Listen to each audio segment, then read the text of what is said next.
The result shows no significant difference in average time per task between the right and left groups, or between the center and right groups. Initially, the operating time was significantly shorter on the second day for all monitor positions compared to the first. So summary as for now is the central position of the monitor may not always be optimal. Monitor can be placed freely according to the surgeon's preference. There is the learning curve associated with the head-up surgery. Then, next question is how far the monitor is placed and what is the appropriate height of the monitor.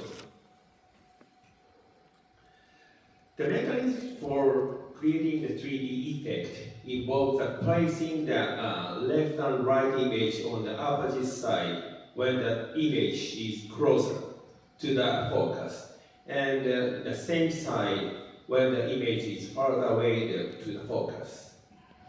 As the distance between the surgeon and the monitor increases, the pop-up perception also increases. The same principle applies to the sensor depth. Taken together in a graph, moving the monitor further away from the surgeons, the perception of the depth and the pop-up effect increases. Then what distance is appropriate? I'm sorry.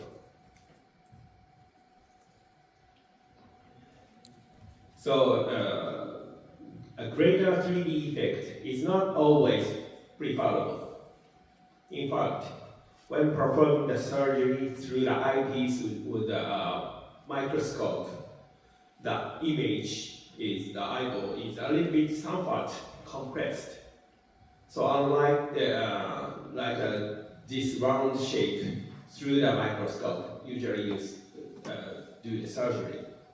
So I position the monitor at the distance of 1 meter and 3 away, reduce the ghosting. So summary, the monitor can be placed freely from side to side, but limitedly back and forth and up to down. The greater distance, the stronger perception of the eye 3D. I suggest selecting the distance that feels most comfortable for you.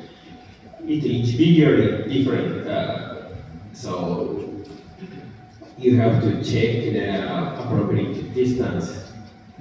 And it is better to align the monitor with the surgeon's line from side to the perpendicular to the monitors. Adjustment options. By making tweaks using these tools, the photo can be altered to appear like this. This is a showcase the strengths of the digital technology. Head-up surgery, while these areas may be easier to manipulate, post-adjustment, but each adjustment carries its own benefits and drawbacks, highlighting this importance to understand these effects. Let's check one by one. So the first apertures. Aperture gives us the brightness, and we change the brightness and the depth of field. So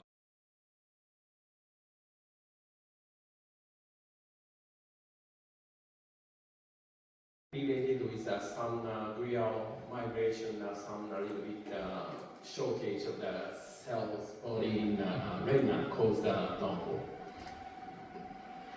There's a question from audience. Yeah. So Which cases is more comfortable with using surgery? It depends on the system that has a surgery. Now available mostly the two, and I use the Sony system too. And each, the one is engineered from Alcon, and it's output from the Zeiss, and so on. Each system has a individually weak point and strong point. And as for the engineering, we recommend to do the macular surgeries. We feel the benefits a lot with macular surgery. ERM, IRM paving, it is much better than through the microscope. And I almost 100% use the health surgery to avoid treating the vitrectomy and also the back knee surgery and also cataract surgery. I would recommend that I feel the most benefit in the macular treating. Yeah, also I use the 3D and the Unity system, so 100% in my case. And I think it is more comfortable to do that. But sometimes when we do the extraocular surgery, like buccal encircling, it may be it's magnified, the surgical field is a little narrow. Sometimes during the suture, they may cause some discomfort. So there is a little bit discomfort part, but still I use every cases I use the 3D unit like this, right? Yeah. So for the battery, I recommend to put the monitor a little bit closer than the treatment. Okay. I have one question, just out of curiosity, regarding the iron defect in ERM preoperative condition. What is the main reason for the iron defect? Do you think it comes from PVD or ERM during the process of ERM development? What is the main reason to see? Yes, at the beginning, it is a PVD. It may be the PVD to make a clot on iron. And most cases, with a clot of iron, we not so progress so much.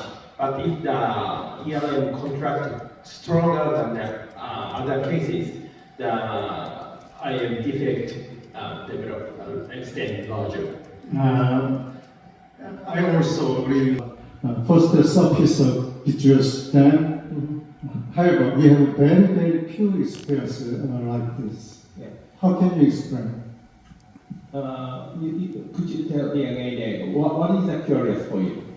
I agree that the iron defect comes from PVD. I expect such reason. However, in the real world, during surgery, we cannot detect the iron during vitrectomy. Iron, PVD or vitreous? In the vitreous, protein iron, there should be protein iron.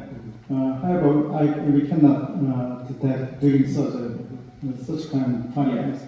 So to detect the vitreous status, preoperatively we use the wide angle, the OCT, and focus on the vitreous.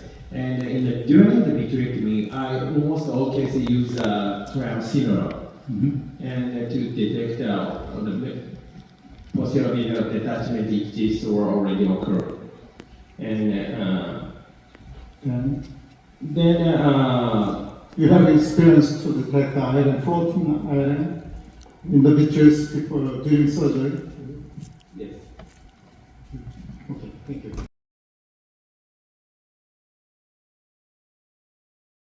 At what point of surgery do you adjust the sound? Yes, actually, I adjust the aperture very often. Every case is. Usually I do the triple surgery. It's the triple procedure like cataract and vitrectomy. When I do the cataract surgery, I close the aperture to the 1/3, and when I do the vitrectomy, I open the aperture fully. So I ask the nurse or some technique to adjust the apertures. But other elements like hue or some gain or something, I just sometimes, at the beginning, starting, I used heads up surgery, I changed a lot, but after that, after I find the optimal setting, I don't change so much. Not really patient dependent, but just surgeon dependent. Right, that's right. Thank you. Thank you. Any questions?